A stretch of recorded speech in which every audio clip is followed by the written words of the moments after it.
Assalamualaikum warahmatullahi wabarakatuh.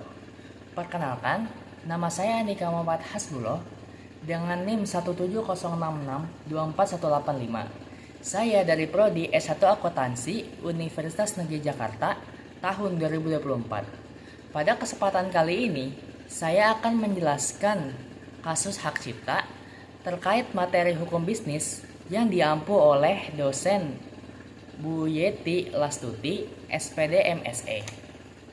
Di sini saya akan menjelaskan tentang kasus hak cipta, yaitu sengketa logo Cloud antara Nike dan Kauhi Leonard.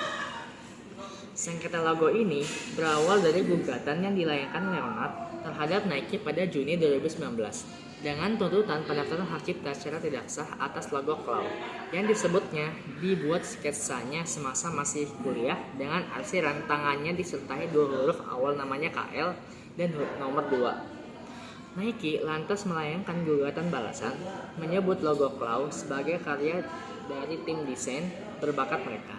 Meski tak memungkiri pernah menerima gambar sketsa awal milik Leonard, tetapi kemudian pihak perusahaan bersepakat dengan sang atlet untuk memakai logo buatan mereka sebagai logo si atlet mulai Juni 2014. Leonard dan Nike memiliki jalin kerjasama sponsor antara 2011 sampai 2018. Sebelum pemain yang kini berseragam LA Clippers itu hijrah ke merek New Balance. Gugatan Leonard terhadap Nike awalnya didaftarkan ke Pengadilan South California, negara bagian California, Amerika Serikat, tetapi kemudian dipindahkan ke Oregon atas permintaan Nike. Ini bukan pertama kali Mossman memenangkan Nike dalam gugatan hak cipta. Pada 2015, Mossman menolak gugatan fotografer Jacobus Randmaster yang menuduh Nike menggunakan foto ikonik jepretannya terhadap legenda basket Michael Jordan di masa masih belum tampil di NBA, yang kemudian siluetnya dibuat menjadi logo Jumpman yang dipakai sebagai logo submerek Jordan. Alasan saya memilih kasus ini itu adalah yang pertama perlindungan kreativitas, yang kedua kasus kontroversial, dan yang ketiga isu etika. Permasalahan utama yaitu Nike mengklaim memiliki hak atas desain logo Cloud karena Kauhi Leonard merupakan bagian dari kontrak mereka. Permasalahan utama terletak pada isi kontrak tersebut, terutama mengenai apakah Leonard berhak menciptakan logo secara independen setelah kontraknya berakhir. Sengketa ini menciptakan konflik antara perlindungan merek pribadi Leonard dan merek komersial Nike. Jika logo Cloud dianggap sebagai ekspresi pribadi Leonard, ada pertanyaan tentang penggunaan yang adil dalam konteks hak cipta dan merek dagang yang menyentuh batasan antara penggunaan pribadi dan komersial. Sengketa ini berpotensi berdampak besar pada reputasi nilai pasar kedua belah pihak. Kehilangan hak atas logo dapat memengaruhi branding Nike. Sementara bagi Leonard, hal ini dapat memengaruhi citra dan karirnya di dunia olahraga. Hukum yang relevan pada kejadian ini itu adalah hukum hak cipta. Ini mencakup perlindungan terhadap karya seni, termasuk desain logo. Penting untuk menentukan siapa yang memiliki hak cipta atas logo Cloud dan apakah desain tersebut memenuhi syarat perlindungan hak cipta. Yang kedua itu yaitu hukum etika bisnis. Isu-isu etis terkait dengan transparansi dalam kontrak dan kewajiban moral dari merek besar terhadap individu yang lebih kecil juga dapat menjadi relevan. Yang ketiga yang saya akan bahas yaitu tentang dasar hukumnya. Yang pertama, Undang-Undang Dasar Nomor 28 Tahun 2014. Ini adalah undang-undang utama yang mengatur hak cipta di Indonesia. Undang-undang ini menggantikan Undang-Undang Nomor 19 Tahun 2002 dan memberikan perlindungan yang lebih komprehensif terhadap hak cipta. Yang kedua, Peraturan Pemerintah. Peraturan Pemerintah Nomor 56 Tahun 2021 tentang pengelolaan hak cipta dan lisensi. Peraturan ini mengatur tentang pengelolaan dan lisensi karya cipta, memberikan pedoman tentang bagaimana hak cipta dapat dilisensikan dan dikelola. Pencipta dan pemegang hak cipta adalah pokok utama yang terpenting dalam hukum hak cipta.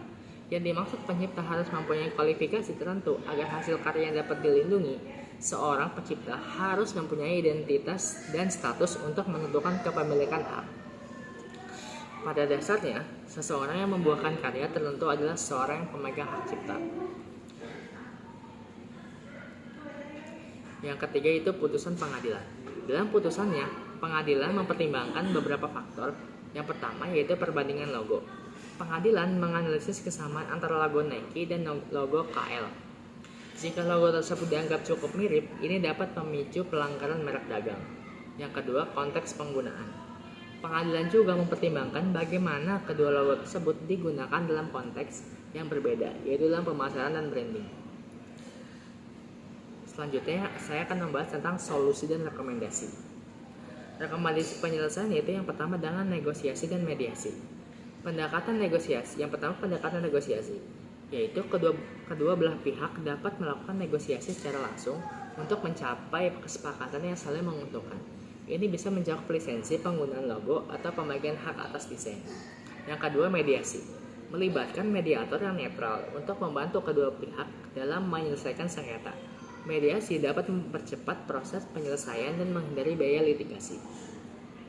Yang kedua yaitu dengan cara perubahan desain. Modifikasi logo Cauchy Leonard bisa mempertimbangkan untuk mengubah desain logo KL agar berbeda secara signifikan dari logo Nike, mengurangi kemungkinan pelanggaran merek dagang. Konsultasi desainer. Menggunakan desainer untuk menciptakan logo baru yang tetap mempresentasikan mereknya tetapi tidak menimbulkan sengketa hukum. Yang ketiga dengan pendaftaran merek. Yaitu pertama pendaftaran merek baru. Jika belum dilakukan, Leonard harus mendaftarkan logo barunya untuk mendapatkan perlindungan hukum yang lebih kuat dan menghindari masalah di masa depan. Yang kedua yaitu pencarian merek, yaitu melakukan pencarian merek untuk memastikan bahwa desain baru tidak bertentangan dengan merek yang sudah ada. Selanjutnya yaitu kesimpulan. Persoalan utama dalam sengketa logo Cloud adalah siapa yang memiliki hak cipta atas desain tersebut. Nike mengklaim bahwa logo itu adalah hasil karya tim desain mereka, sementara Leonard menganggap dirinya sebagai pencipta asli. Kontrak antara Leonard dan Nike selama masa sponsorship juga menjadi kunci dalam menentukan hak dan kewajiban masing-masing pihak, khususnya mengenai hak Leonard untuk menciptakan logo secara independen setelah kontraknya berakhir. Logo Cloud berhubungan erat dengan identitas pribadi Leonard dan berdampak pada menciptakan ketegangan antara perlindungan merek pribadi dan kepentingan komersial. Untuk mencapai solusi yang menguntungkan, pendekatan negosiasi dan mediasi sangat dianjurkan, serta modifikasi desain logo dan pendaftaran merek baru untuk menghindari konflik hukum di masa depan. Secara keseluruhan, kasus ini menekankan pentingnya transparansi, etika, dan perlindungan hukum dalam hubungan antara individu dan perusahaan besar, serta memberikan pelajaran berharga bagi industri olahraga dan kreatif tentang menjaga hak cipta dan identitas merek. Mungkin itu saja yang bisa saya sampaikan. Terima kasih. Wassalamualaikum warahmatullahi wabarakatuh.